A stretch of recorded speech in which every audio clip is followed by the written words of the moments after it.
This is the yield estimates dashboard.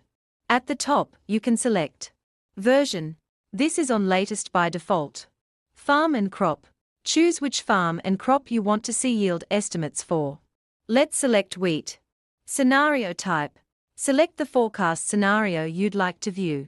Before diving into the charts, let's talk about yield deciles. Unlike rainfall deciles, these deciles show the probability distribution of forecasted yields. That is, how likely each yield outcome is based on current weather conditions. Decile 1 represents the lowest possible yield outcome.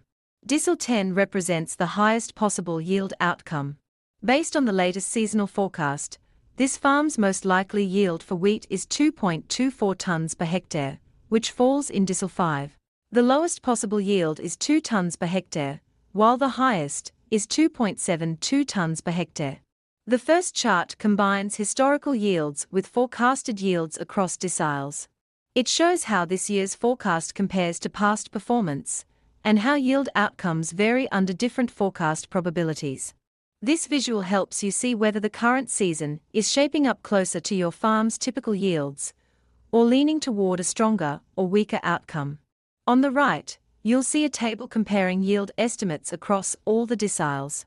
This gives you a quick side-by-side view of what yields would look like in each decile scenario, how those compare with last year's yield, and how they've shifted compared to the average yield. This makes it easy to benchmark the range of possible outcomes and see how the outlook is changing over time. As a grower, the most important decile is the one representing your current forecast yield. That's the yield you should focus on, while keeping the other deciles in mind as best and worst case scenarios.